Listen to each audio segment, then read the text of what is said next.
Hello, and welcome to the Homeschool Sanity Show, your prescription for happier, healthier homeschooling.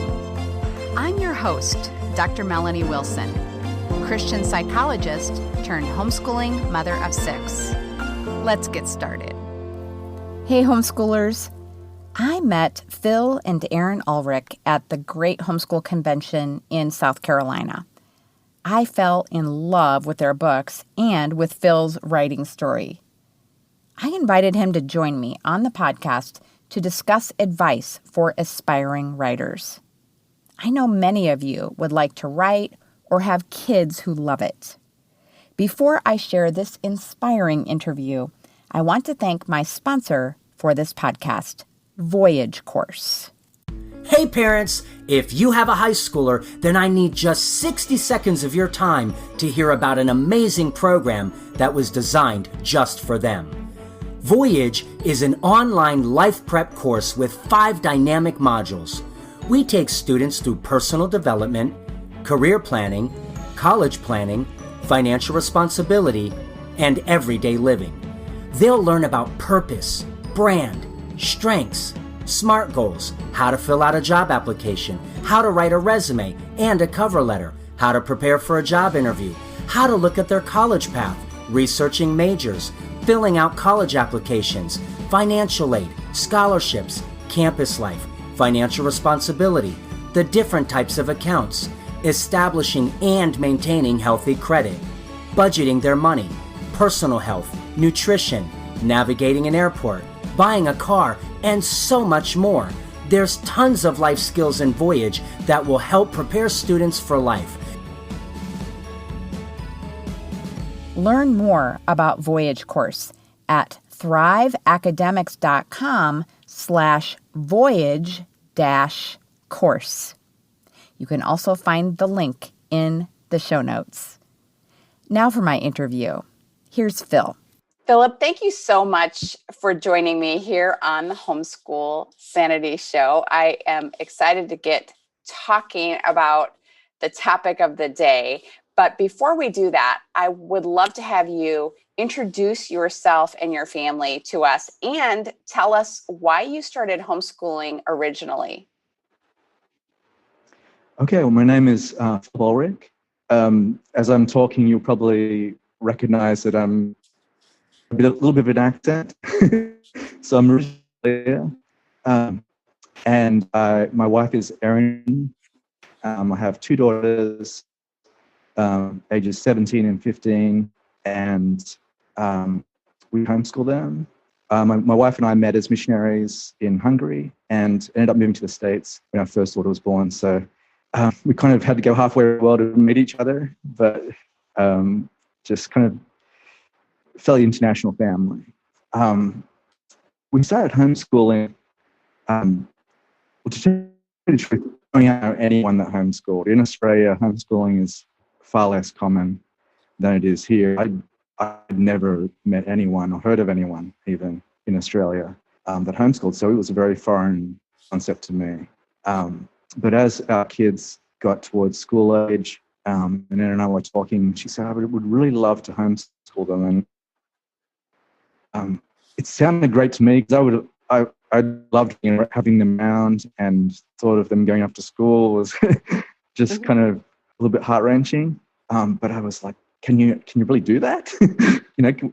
Could you really teach them and them get everything? And I just had never seen it done, and I knew that people were doing it and that they were making it through, but I was just like, do you think we can do that? And so, but we started out, and it was it's been great. I mean, we have homeschooled them ever from when they started school, and our oldest we're going into the last year of high school this year. So.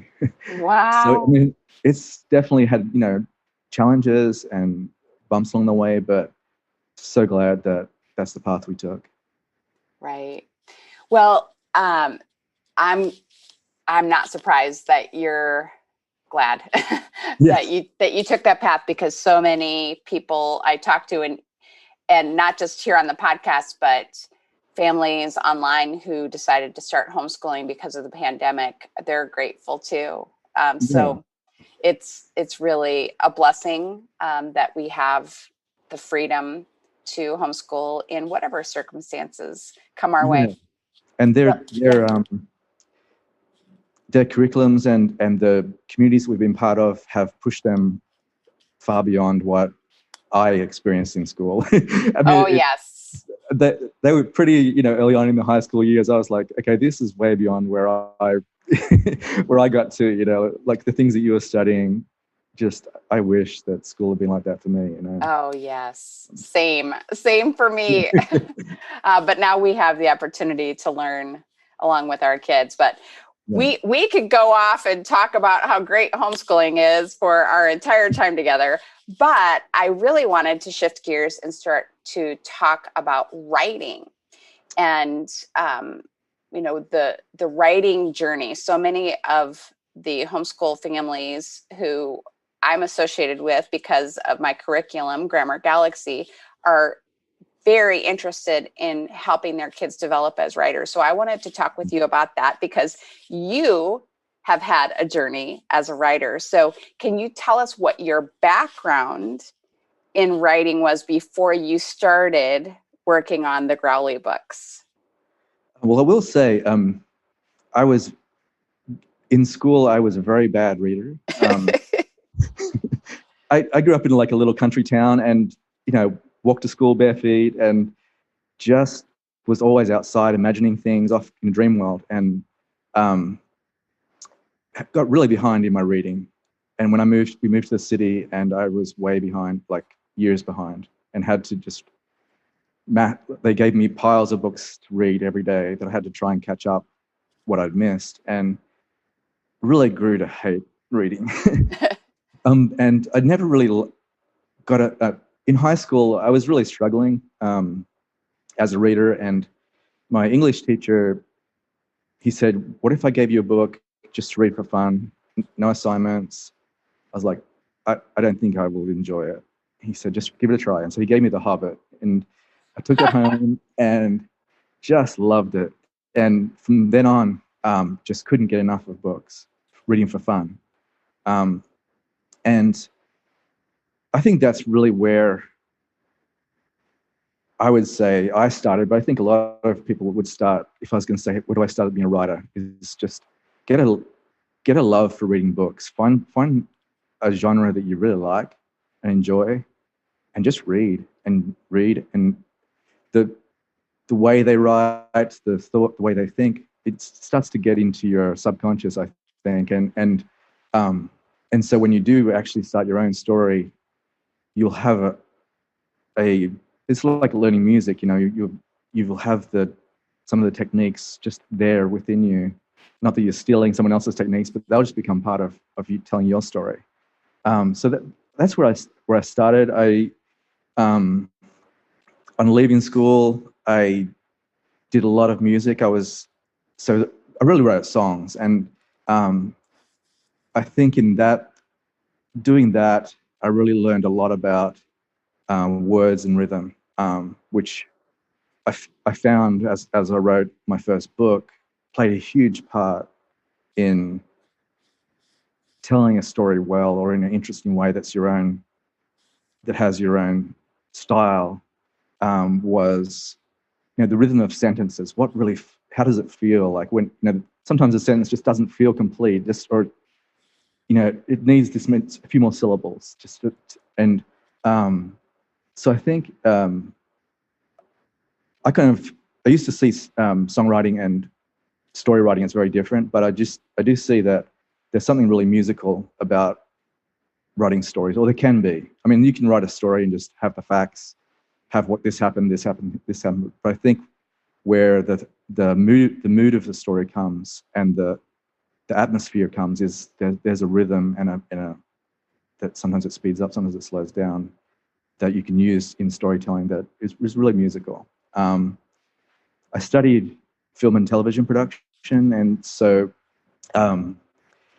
that was, to me, was storytelling. I never thought I'd write a book. It was all visual, but as I was starting to write the Growly books, I imagined the scenes like a movie, as if I was standing there watching this happen.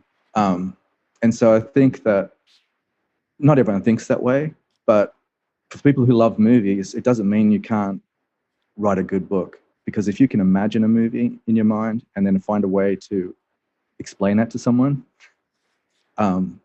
it can really add. We often get a lot of compliments saying, "Wow, we just love the scenery in the book," and that to me was just a really important part. I just loved looking at it myself in my mind, imagining it, and then finding ways to explain it. I mean, I had to Google a lot of types of plants or trees because I didn't know the words necessarily, but I could see what they looked like in my mind, and so there is a very visual part of it. I think all of those things are connected in storytelling.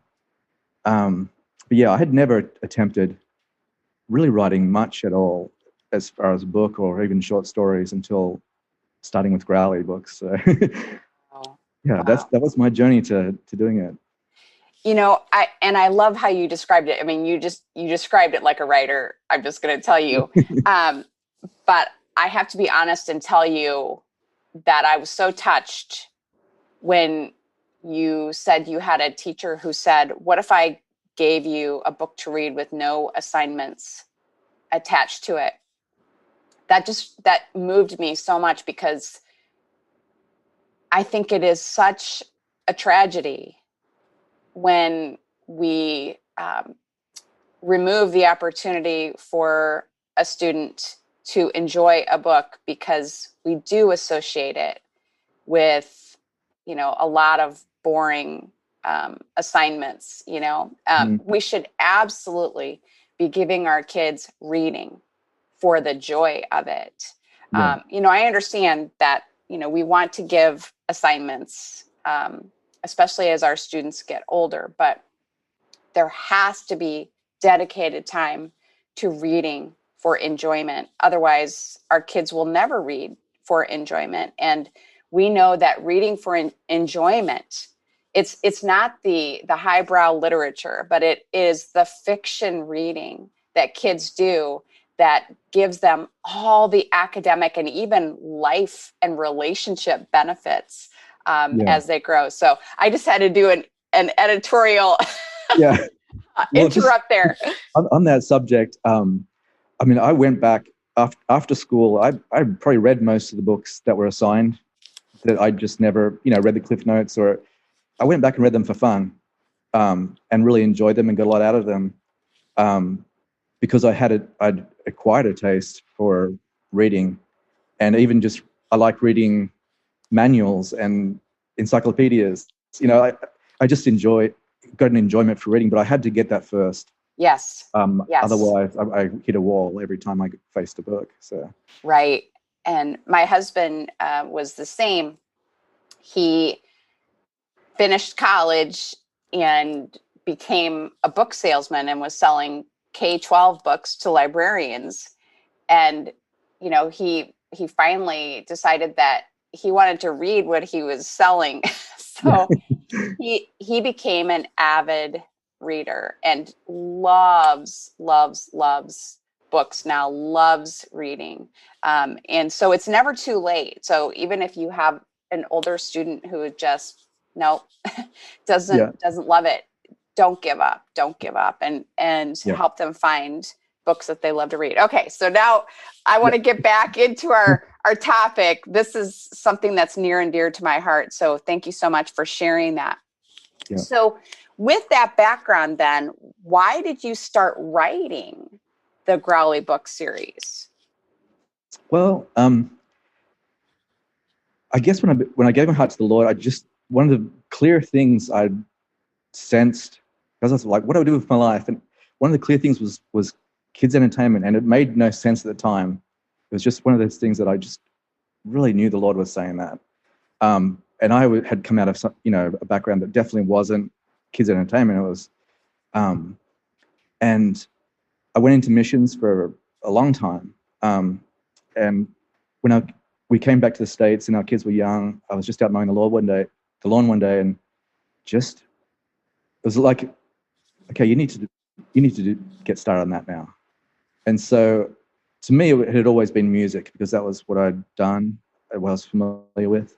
And so I recorded a kids' music CD, like a preschool, and we pitched that to a production company that was doing shows for PBS, Nickelodeon, and different ones, and as a kind of a variety musical show.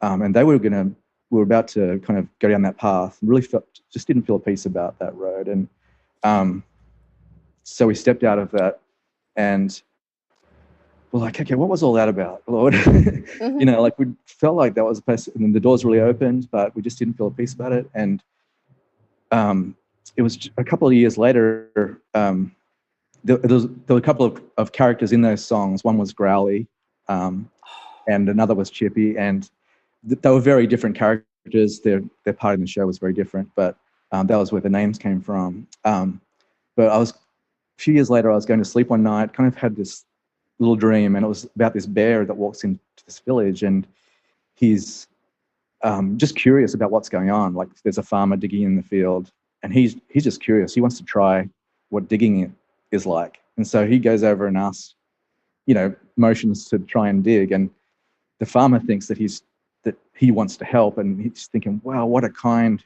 creature that just wants to take over. But of course the bear just he's curious, and so he's going through the village and trying all these things out of curiosity, and everyone's just like getting more and more excited about how kind he is that he's doing all their work for them. So it's kind of, this song is building. It was just a funny music video, and the next morning I told Erin about it, and I said, I just had this dream. I had the song in my head still, and I wrote it out and wrote out the chords and everything. And I said, I think this is like a music video. And she said, I really think it's a story. And I said, what do you mean? And she said, we can't do a music video because we just haven't got the finances to do that right now. But where did the bear come from? And why is he in the village? And where is he going? I think there's a story there. And so I was just like, well, could I do that? So I went out and wrote out a synopsis of maybe where the bear came from and maybe where he was going, and sat down to start writing. And of course, it was nothing like the synopsis, but I started writing, and that it just day after day kept growing. So that's where it began. It was not intentional. We were our day job. We had a business doing design. We still do that, but we're doing a lot of books for people, layouts and ebooks. And so we just thought, okay, we know how to do all this stuff, and it's not going to cost us anything. You can give it a try. If it doesn't work, don't have to show anyone, but just give it a go. So that's what I did, and that's where the first Growly book started. So. Okay. Now, did Erin have an interest and a background in, putting books together, laying them out? Is that why you were in that business, or was that a different path? Neither of us had a background in that.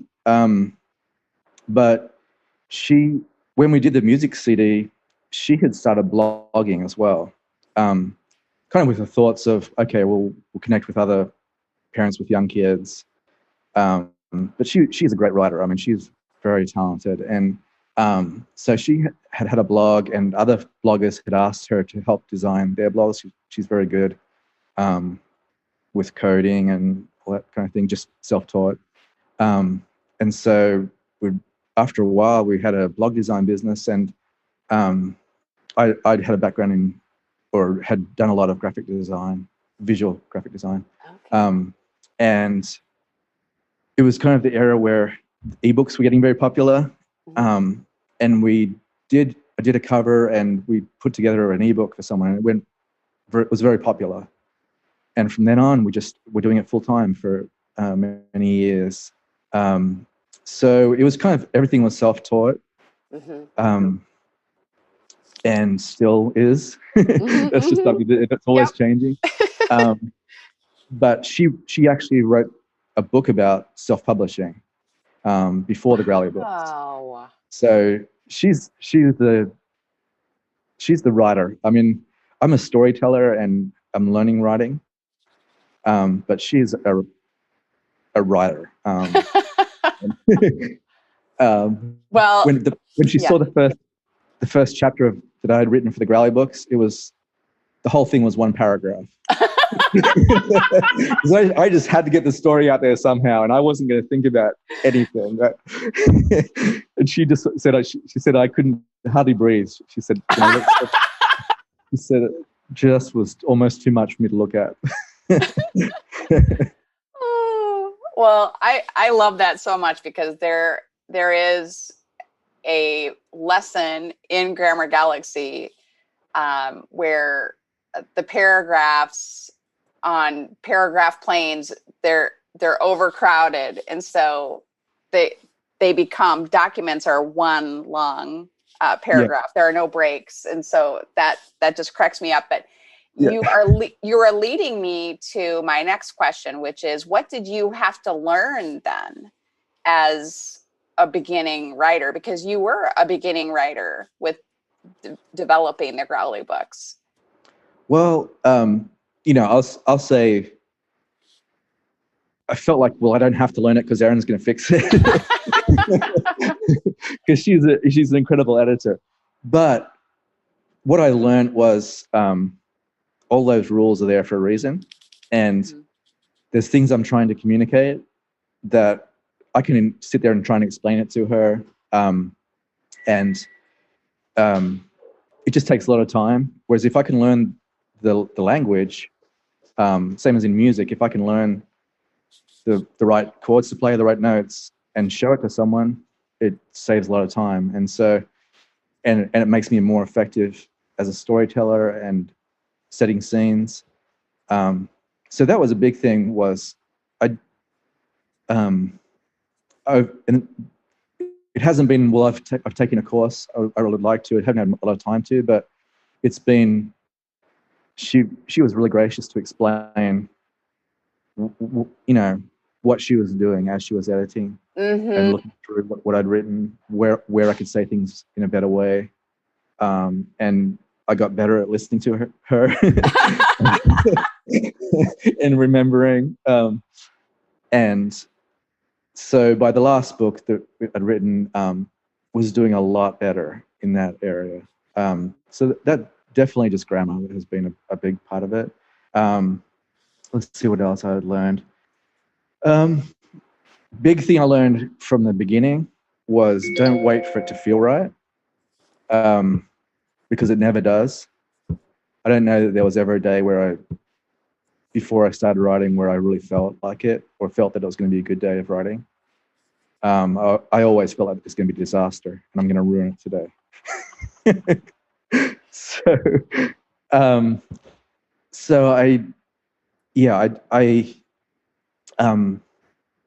That was something that I faced every day. Was just, I would wake up, Lord, I'm going to wreck this. I don't have anything in my mind. I don't know where this chapter is going to go, and I would feel just sense.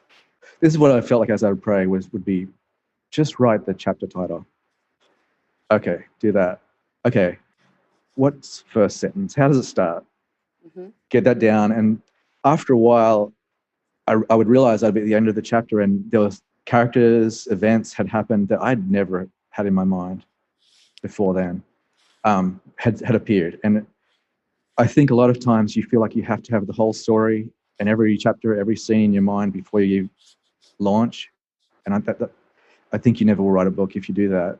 There was a few points I aimed for along the way that I knew I really wanted to be in the story, but pretty much most of it, the best characters, the best scenes, and came as you just stepped out. So yes, I have to agree. I have to agree completely. I mean, that is how I write. I have a basic concept for a chapter, because each of the chapters in Grammar Galaxy are short stories. And so I have a basic concept. I know what I want to teach, but I never know exactly what's going to happen. And I'm often just as surprised as readers. Like, oh, wow, that happened. I mean, it's, like there was a in the first book, Begin. There's a scene where Growley's having some guests over before he leaves on his adventure, and and I knew one of them was the local librarian from the village, and I wrote before I really thought about it that there was someone else who was coming, and so there's a knock on the door, and Growley goes to answer it. I'm like, I don't know who's with her. I got no idea. All I know is I'd said earlier that there was someone else was coming, and so I just thought, okay, made up this name, and it turned out she became really one of a lot of people that I know and my favorite characters, and she got a book of her own in the series. But she was just a total spur of the moment. Arrived, and her story built as time went on. She didn't even appear really until the fourth book, but she was talked about. And I think that's just a lot of the time. That's what you're going to find is you're on the adventure as well, and you don't just, if you go into it expecting good surprises, you're going to have a good time writing. If you go into it thinking you have to know it all and be safe in knowing that and knowing that it's going to turn out good and well, and you're probably not going to finish your book because it's I had another point was just don't worry if you don't know what you're going to write, and also don't try and make it perfect. Mm-hmm. Just get the story out as whatever way you can do it. For me it was one long paragraph at first. And it was with what I felt comfortable with, which was visual. A movie. I thought like it was a movie, and explained it like it was a movie. And Erin helped me go through after that and say, well, this will help it be a little more clear to people, mm-hmm. because you're explaining a very visual thing, but you do need to, tighten up this or that. You can adjust your weaknesses later on, but I think if you can just keep going with the story, and just know that no one has to see it. You can, but really,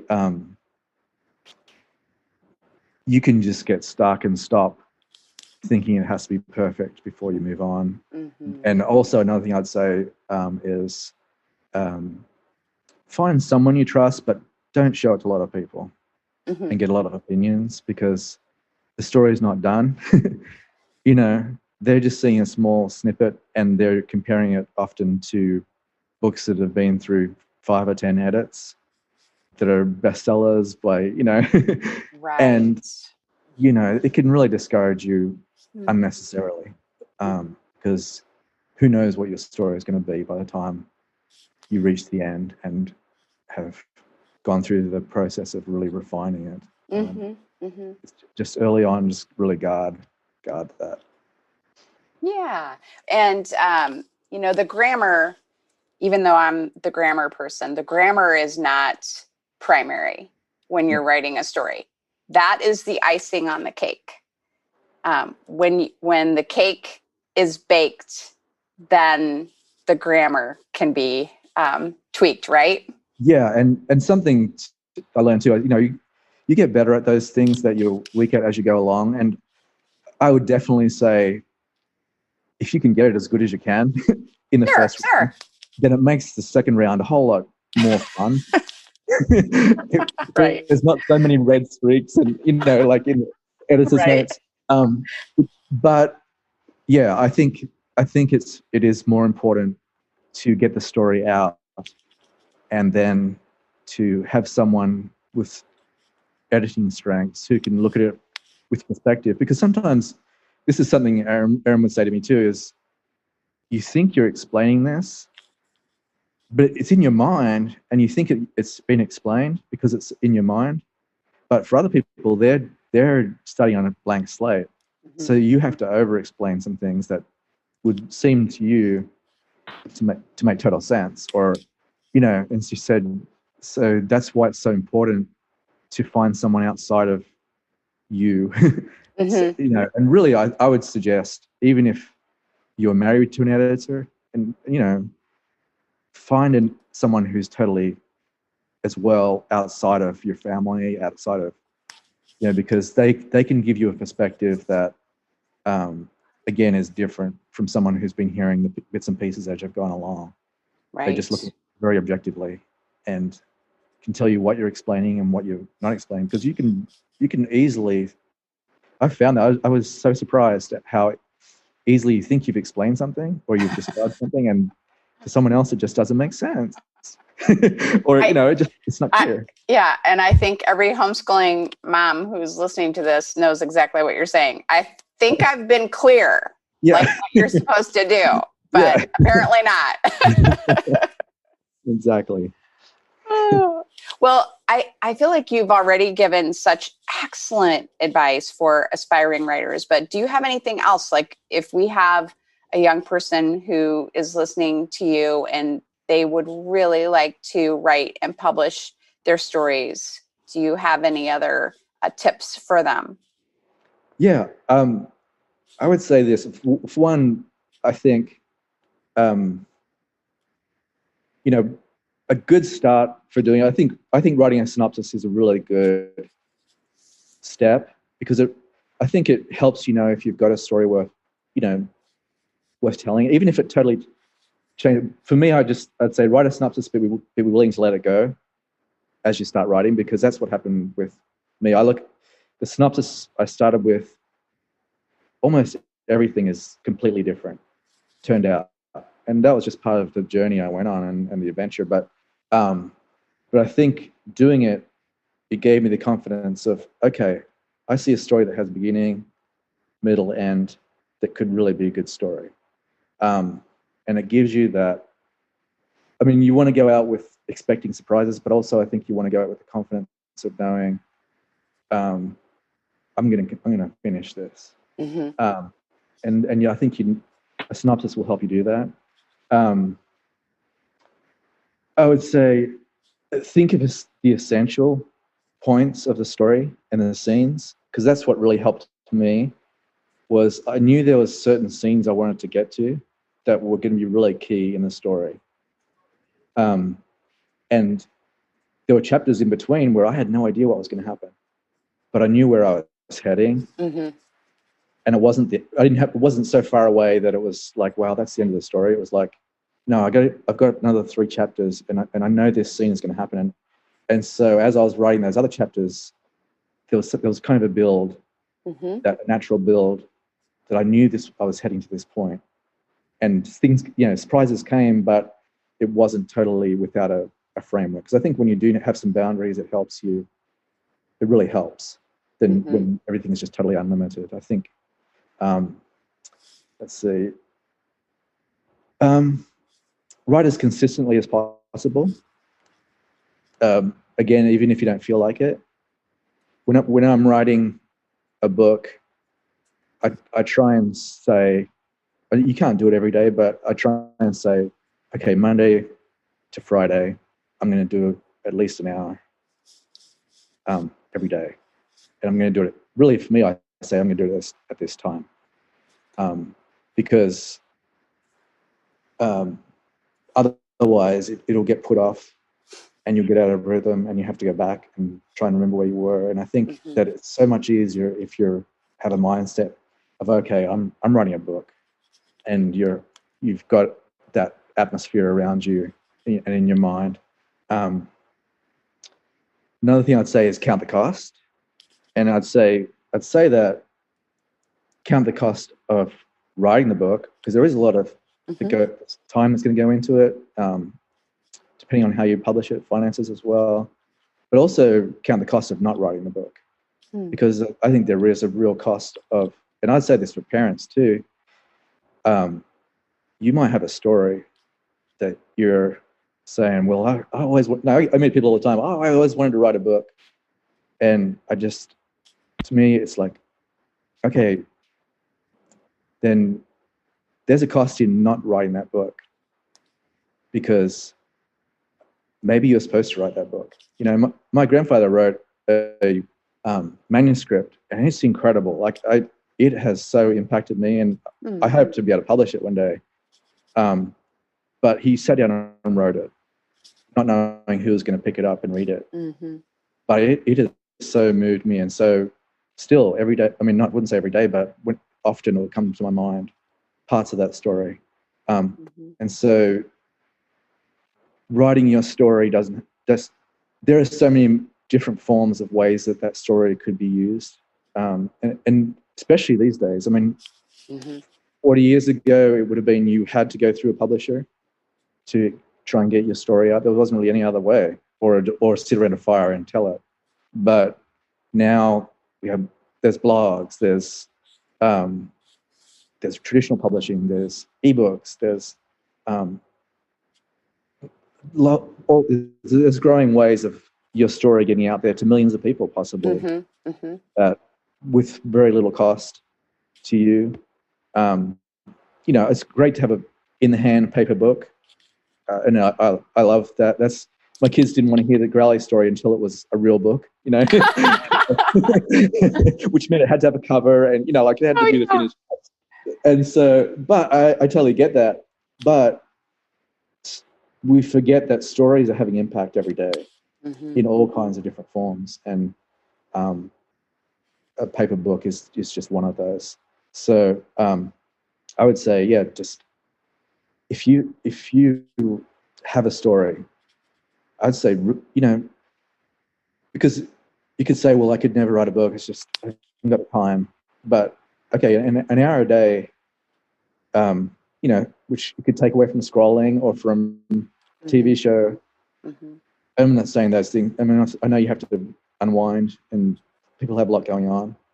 But an hour a day, you could get, for me, if I can spend a couple of hours a day on a Growly book, in a month and a half or two, I've got the first draft pretty much ready to go into the editing.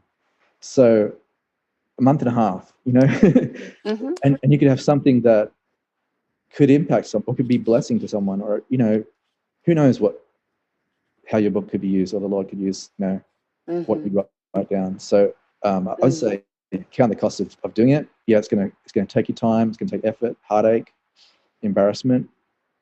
There's gonna be bad reviews sometimes, but count the cost of not doing it as well, because you might get to a point where you just can't do it anymore, and I wish I'd done that, and maybe generations following would have kind of wished you had done it too. Yeah. So such good advice. I love it. Well, I would love for you to tell us more about your books, about Growly books. You've given us some great hints, I think, about what is involved in the Growly books. I have seen the covers of the books, because I met Phil and Aaron in a booth at the Great Homeschool Convention, and I was so thrilled to meet you. And let me just tell you that the covers are gorgeous. They're just absolutely gorgeous. Because they are, the books just seem so enticing. But because we're on audio format only, I would love to have you just give us a picture of what we can expect in the Growly books. Yeah, it's Growly books. It's a series about a bear who. These bears all live in a village on the top of some cliffs, which are really impossible for them.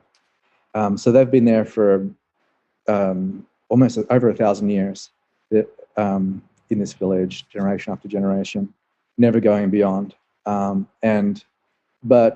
at one point, one bear had gone over the edge of the cliff in a glider and had never been able to return again. And it's a friend of Growly's grandfather. And so Growly, who's the main character, all bears of his age have to go on an adventure, which means they have to go away for 3 months during the summer, camping by themselves, and come back as a grown bear or as a young bear ready to start life. And so he's about to go on his adventure, receives a mysterious message that maybe his grandfather's friend is still alive, and so sets out to try and find him and bring him back home again. The series is currently 5 books. It starts off with a trilogy, and you could read those first 3 books and come to a conclusion and go no further. And the 4th book we wrote, it's about the girl bear, the surprise one that shows up, and it's the story of what happened in his village while he was gone. A lot went on for them as well, and it tells a lot of some of the things that set the scene for what will happen in the future after those first 3 books.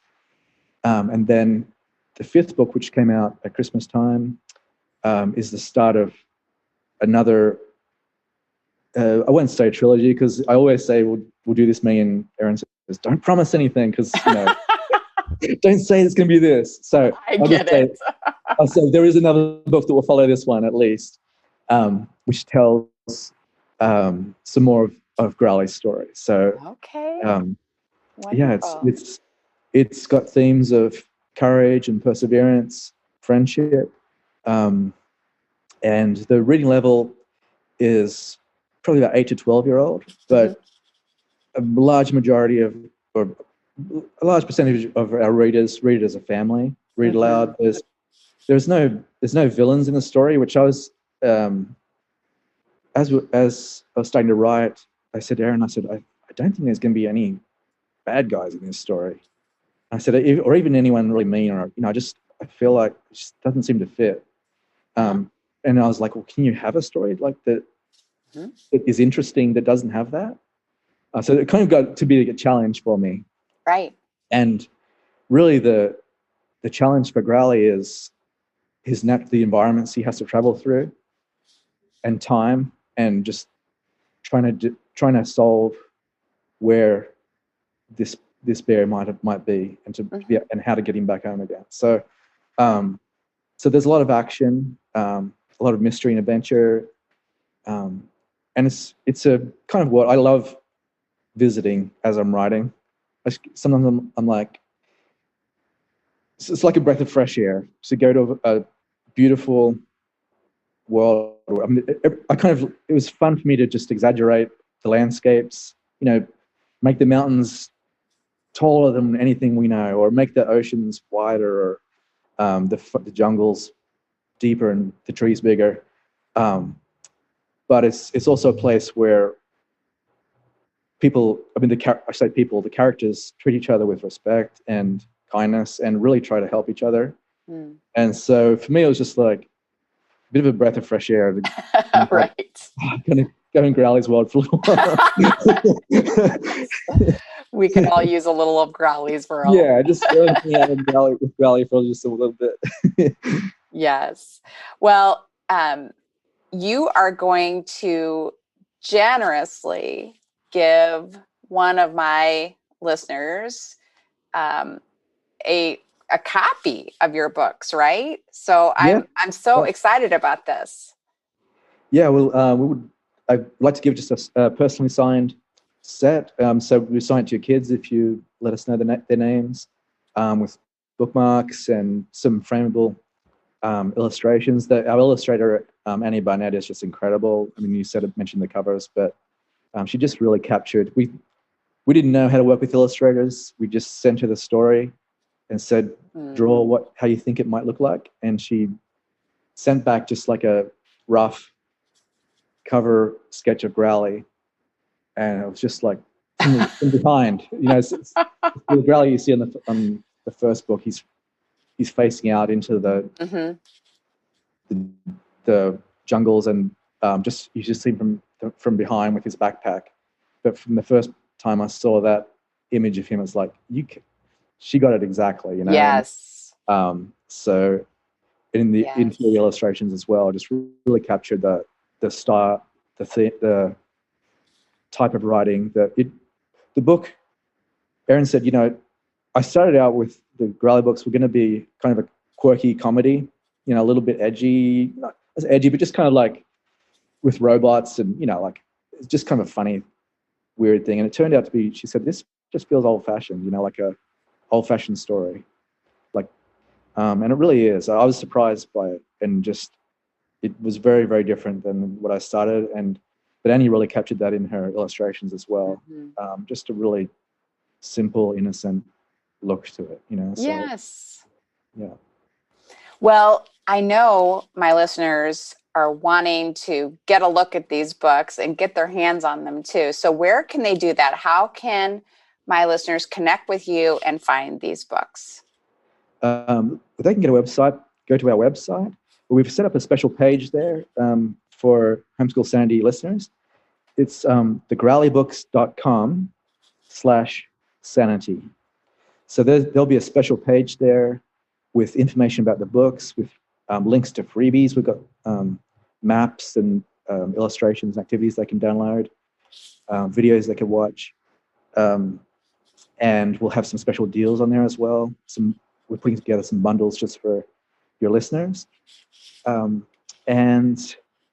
they can also explore the rest of the site as well, thegrowlybooks.com. So. All right. Wonderful. Well, they're going to want to do that. And I would highly recommend using these books as family read-alouds. That has been one of the biggest blessings of homeschooling for me, just the time that we spend reading as a family. And I think these books would be a fantastic addition to your read aloud library. Well, Phil, this was wonderful, inspiring.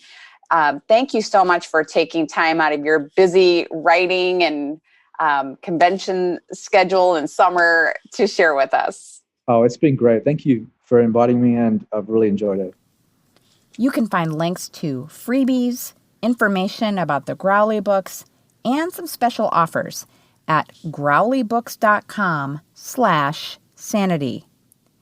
Enter the giveaway for a full set of books with personalized inscription, 3 frameable illustrations, books, and stickers by commenting with what interests you about the books at the show notes page that you can find at homeschoolsanity.com/aspiring writers. That's aspiring writers.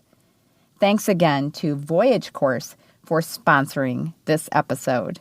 Have a happy homeschool week. Thank you for joining me. Happy, healthy homeschooling can be yours. It begins with one small step. Let's continue the conversation on social media. I'm at Cycle with 6. This has been a production of the Ultimate Homeschool Radio Network.